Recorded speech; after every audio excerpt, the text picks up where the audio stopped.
एक बार फिर से स्वागत करता हूं आपके अपने चैनल योर्स ऑडिटर में। दोस्तों आज के इस वीडियो में हम बात करने वाले हैं पैट स्कीम के बारे में। PAT पैट स्कीम के बारे में। पैट मतलब perform, achieve and trade scheme, जिसे आप प्रदर्शन, उपलब्धि और व्यापार भी कह सकते हैं।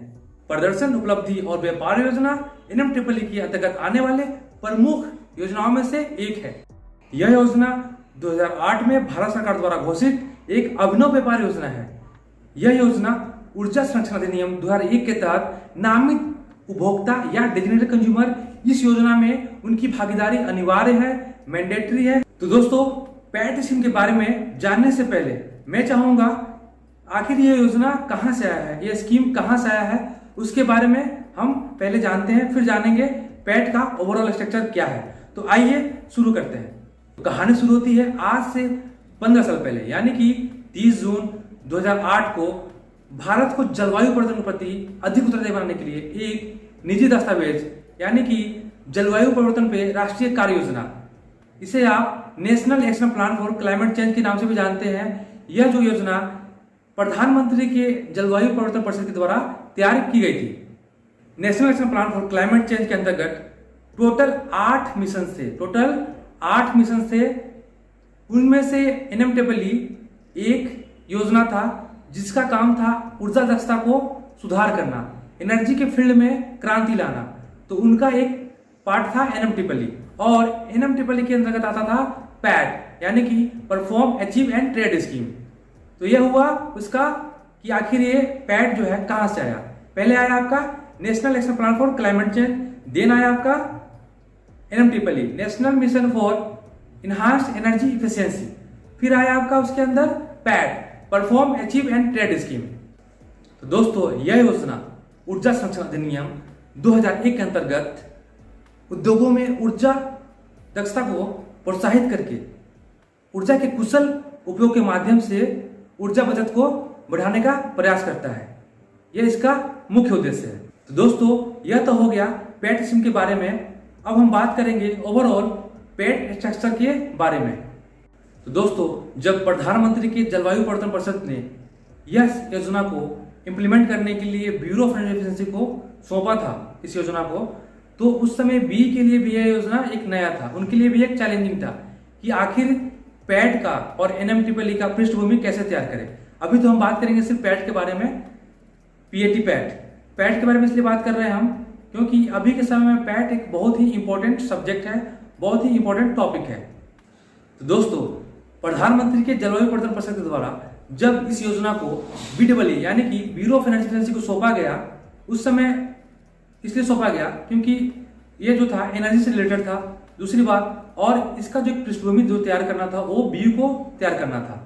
तो फिर BEE के लिए भी यह एक चैलेंजिंग था कि आखिर पैट का जो स्ट्रक्चर है आखिर ये कैसे वर्किंग में आएगा, है ना, कैसे इस स्कीम को इफिशिएंट बनाया जाए। तो बी के लिए भी ये एक चैलेंजिंग था। तो इसके लिए बी ने एक पृष्ठभूमि तैयार किया। तो फिर ब्यूरो ऑफ एनर्जी एफिशिएंसी ने इस स्कीम को पारदर्शी, फ्लेक्सिबल, इफिशिएंट और एक बहुत ही मजबूत प्रणाली बनाने के लिए, इसे सिस्टम में लाने के लिए एक पृष्ठभूमि तैयार करना स्टार्ट किया। सबसे पहले ब्यूरो ऑफ एनर्जी एफिशिएंसी ने टारगेट सेटिंग मेथोडोलॉजी पे अपना काम स्टार्ट किया, और प्रधानमंत्री के जलवायु परिवर्तन परिषद के द्वारा जो इंस्ट्रक्शन दिए गए थे उसके अनुसार बी ने की stakeholders, designated consumers, energy auditors, energy managers और जो बड़े थे यानी कि एसोसिएशंस, जो इंडस्ट्री एसोसिएशन होते हैं, उनके साथ मिलकर इस पर चर्चा कर कि आखिर कैसे किस सेक्टर को टारगेट किया जाए, उसके लिए इन्होंने एक समिति का गठन किया। इस पैट संचालन समिति में AEA यानी कि accredited energy auditors, energy managers, industry associations, designated consumers जो थे, इंडस्ट्री थे, जो बड़े बड़े इंडस्ट्री थे, उनके टेक्निकल हेड, उनके टेक्निकल एक्सपर्ट्स सेक्टर वाइज, क्योंकि यह जो आपका स्कीम था वो नया था और इसमें इंडस्ट्री को शामिल करना था, तो उसके लिए यह चैलेंजिंग था। तो हर फील्ड का हम लोगों ने एक एक्सपर्ट को इसमें शामिल किया ताकि इनका जो बैकग्राउंड है काफी स्ट्रॉन्ग बने और मतलब वो इफेक्टिव हो। कोई स्कीम अगर हम लाते हैं या कोई चीज हम लॉन्च करते हैं तो उसका मुख्य उद्देश्य यही होता है कि वो सफलतापूर्वक अपना कार्य करता रहे। तो इन लोगों ने मतलब इस बी ने क्या किया कि एक समिति का गठन किया जिसमें ये सारे लोग मौजूद थे और फिर इनका जो अगला कदम था वह था ड्राफ्ट मैकेनिज्म तैयार करना पैड का स्ट्रक्चर के लिए। ये अब तो समिति बन गया था, तो इसका जो परफॉर्मा था, इसका मतलब जितने भी इसके जो टेक्निकल वर्ड्स थे, टेक्निकल सब्जेक्ट्स थे, परफॉर्मा था, बेसलाइन डाटा कैसे कलेक्ट करना है, ये सब एक ओवरऑल मैकेनिज्म तैयार करने के बाद कैबिनेट को सौंपा गया कि एक बार आप एक रिव्यू कर लें कि कैसा मतलब बना हुआ है पैड का स्ट्रक्चर, ये मतलब कैबिनेट मंजूर देती है या नहीं देती है। इसके लिए इन लोगों ने बनाने के बाद कैबिनेट को भेजा गया अप्रूवल के लिए। कैबिनेट ने इसकी मंजूरी दे दी। कैबिनेट ने NMEEE के साथ साथ पैड स्कीम का भी मंजूरी दे दी, यानी कि अब आपका जो पैड था वह अप्रूव हो गया कैबिनेट के द्वारा। इसके बाद सेक्टर टेक्निकल कमेटी का गठन हुआ for the formulation of target setting methodology. जो जिस सेक्टर के थे उनके लिए मतलब कमेटी समिति बनाया गया कि आप इस फील्ड का जो डाटा है वो देखेंगे कि कैसे पैटर्न पे इनका जो एनर्जी कंजप्शन है और जो प्रोडक्शन है वो कैसे मतलब है, किस टाइप से है, कैसे उसको मतलब बाइफर्केट करना है। उनके लिए कमेटी बनाया गया ताकि इसको इफेक्टिव करना था, मतलब इसमें कोई भी त्रुटि नहीं चाहिए था। तो इसलिए इन लोगों ने उस सेक्टर से ही, पर्टिकुलर सेक्टर से ही एक टेक्निकल एक्सपर्ट लेकर इस कमेटी का गठन किया। उसके बाद बेसलाइन डाटा कलेक्शन स्टार्ट हुआ। बेसलाइन डाटा यानी कि ये डाटा जो होता है बेसलाइन, इसमें आपका जो बेसिक जो एनर्जी कंजप्शन क्या है और आपका प्रोडक्शन क्या है, आप कौन कौन से फ्यूल यूज कर रहे हैं, एनर्जी कंजप्शन इनपुट जो आप दे रहे हैं अपने प्लांट को, उसमें आपका जो फ्यूल का जो सोर्स है वो कोल है, ऑयल है या आपका इलेक्ट्रिसिटी है ना, मतलब ये सब डाटा इन लोगों ने कलेक्शन करना स्टार्ट किया। इसके बाद पैट का जो डॉक्यूमेंट्स था वह तैयार किया गया और जो फॉर्मेट था उसके अनुसार इन लोगों ने की स्टेक होल्डर्स और जो इंडस्ट्री थे, बड़े बड़े जो इंडस्ट्री थे, उनसे मिलना चालू किया गया। और इसके बाद वर्कशॉप के माध्यम से स्टेक होल्डर के द्वारा इस सब्जेक्ट पे विचार विमर्श किए गए। क्योंकि ये जो सब्जेक्ट था, पैड जो था, इन सबके लिए एक नया था, मतलब आखिर ये जो पैड आया था इन सबके लिए एक अजूबा था कि आखिर ये चीज है क्या, हो क्या रहा है। क्योंकि इनको कुछ मतलब नया ना लगे, मतलब आप किसी भी चीज पे एकदम से कुछ सौंप देंगे ना तो थोड़ा सा अटपटा लगता है, मतलब कि हो क्या रहा है। इसलिए बी ने वर्कशॉप ऑर्गेनाइज किया, पूरे ऑल ओवर इंडिया में जगह जगह पे वर्कशॉप ऑर्गेनाइज कराया गया और उनके स्टेक होल्डर जितने भी थे, जितने भी इंडस्ट्री थे, उनके जो रिप्रेजेंटेटिव थे उनको बुलाया गया और उनको उसके बारे में अवेयर किया गया कि आखिर इस चीज पे हम वर्क कर रहे हैं और उसको ऐसे वर्क करना है, मतलब जो भी उसका जो मेथोडोलॉजी था, जो आपको बता रहा हूँ, ये सब चीज उनको बताया गया ताकि उनके लिए कोई भी चीज नया ना रहे।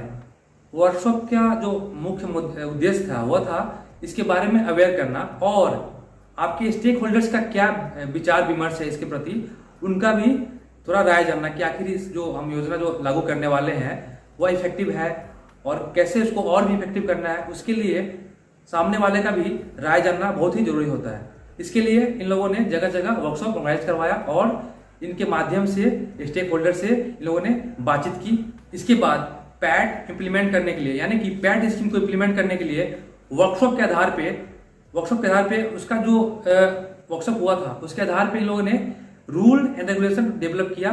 क्योंकि बिना रूल रेगुलेशन, बिना डिसिप्लिन के कोई भी चीज सक्सेसफुली कंप्लीट नहीं होता है। तो ब्यूरो ऑफ एनर्जी एफिशिएंसी ने ये सारे काम पूर्ण करने के बाद, ये सारे कार्यों को पूर्ण करने के बाद तो फाइनली 30 मार्च 2012 को डेजिग्नेटेड कंज्यूमर्स के लिए जो उसका जो टारगेट था वो नोटिफाइड हुआ, उसका जो रूल एक्शन था वो नोटिफाइड हुआ और डेजिग्नेटेड कंज्यूमर को इसमें शामिल किया गया। जितने भी एनर्जी इंटेंसिव इंडस्ट्री थे उनको शामिल किया गया। उसके थ्रेशोल्ड लिमिट जो है उसके आधार पे उनको एक टारगेट दिया गया एसईसी रिडक्शन के लिए, है ना। एसईसी यानी कि स्पेसिफिक एनर्जी कंजप्शन रिडक्शन के लिए, है ना।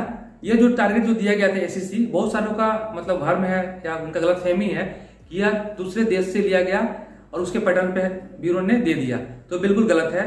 जो एसईसी दिया गया पर्टिकुलर डीसी को, वह उसके 3 साल का एनर्जी कंजप्शन पैटर्न को देखते हुए दिया गया, यानी कि उसका जो बेसलाइन डाटा कलेक्शन था उन्हीं के द्वारा जो डाटा दिया गया था, है ना, उसका पैटर्न दिखा गया 1 साल का, 2 साल का, 3 साल का। यानी कि आप देख रहे हो ना, 12 में नोटिफाइड हुआ और काम कब से चल रहा है, 2008 से।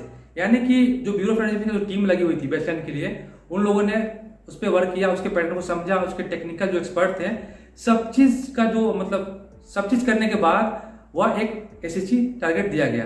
जैसे कि इसमें टोटल 8 सेक्टर्स थे, है ना। एल्युमिनियम जिसका 7500 MTU टारगेट दिया गया था। M2E मतलब समझना आप, मैट्रिक टन ऑयल इक्विवेलेंट। इसमें क्या होता है, जितने भी जो एनर्जी का जो सोर्स होता है ना, उसका मतलब जो एक इकाई है वो है M2E, matric ton oil equivalent, है ना। मतलब उसको एक चेंज करके आप समझ लो, जैसे कि इलेक्ट्रिसिटी कंजप्शन हो गया, फ्यूल कंजप्शन हो गया, कोल कंजप्शन हो गया, है ना। ये सब एक सोर्स है, ऊर्जा का सोर्स है ना। इसको इन लोगों ने चेंज करके M2E में, यानी कि मैट्रिक टन ऑयल इक्विवेलेंट में, अगर मतलब जो रेंज दिया गया था एल्युमिनियम के लिए, मैं एक एग्जांपल दे रहा हूँ एल्युमिनियम का, जिसका जो थ्रेशोल्ड लिमिट था वो था 7500। यानी कि जितने भी एल्युमिनियम के इंडस्ट्री हैं उनका जो एनर्जी कंजप्शन जो है ना, उसका जो M2E जो कैलकुलेट करने पे अगर 7500 से नीचे आता है तो वह डेडिकेटेड कंज्यूमर नहीं है, वह डीसी नहीं है, ठीक है।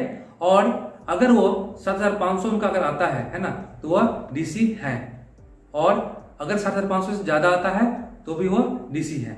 तो इस हिसाब से जितने भी 8 सेक्टर्स थे सबको एक थ्रेशोल्ड दिया गया, उसको मैं अभी बताता हूं आपको।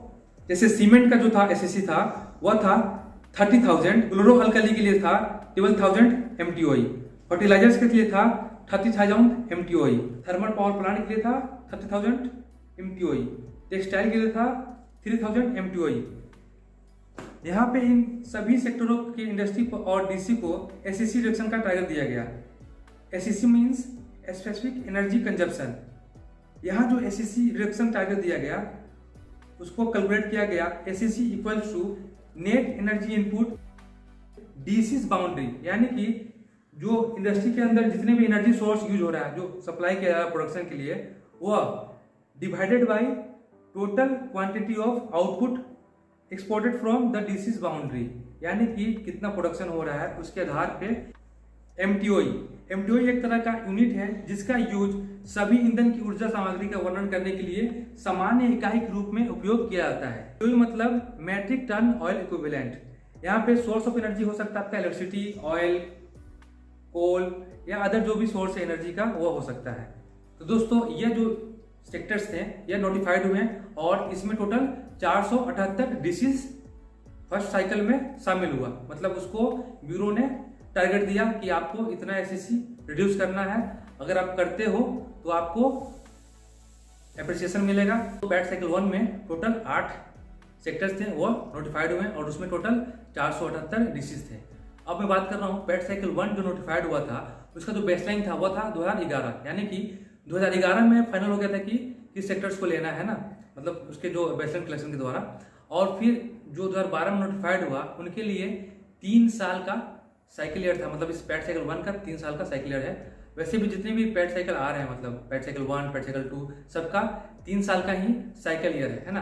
तो 3 साल के अंदर जितने भी डीसीज हैं, डेडिकेटेड कंज्यूमर जितने भी हैं, उनको उनका जो टारगेट जो एसएससी दिया गया है, यानी कि स्पेसिफिक एनर्जी कंजप्शन जो दिया गया है उसको रिड्यूस कर लेना है ना, उनको अचीव करना है, जो टारगेट दिया है उसको अचीव। इसलिए इस स्कीम का नाम है अचीव, यानी कि आपको पहले परफॉर्म करना है, फिर अचीव करना है और ट्रेड करना है। अब मैं आता हूँ ट्रेड पे, है ना। तो जैसे ही आप अचीव कर लेते हैं तो आपको एक पॉजिटिव रिसर्च दिया जाएगा ब्यूरो ऑफ एनर्जी एफिशिएंसी के द्वारा, जिसे आप ट्रेड कर सकते हैं, जिससे आप सेल कर सकते हैं, है ना। और जिन लोगों ने अचीव नहीं किया उनको परचेज करना होगा, है ना, मार्केट से परचेज करना होगा। तो यह इनका एक मैकेनिज्म है पैट स्कीम का। अब मैं आपको बता दूं जो फाइनल बताया मैंने, फाइनेंशियल ईयर जो है इसका जो 12 में जो नोटिफाइड हुआ था उसका जो असेसमेंट ईयर है 2014 से 15, उसमें जो उनको टारगेट अचीव करना है ना, जो अचीव नहीं कर पाए उनको इशर्ट्स खरीदना होगा, है ना।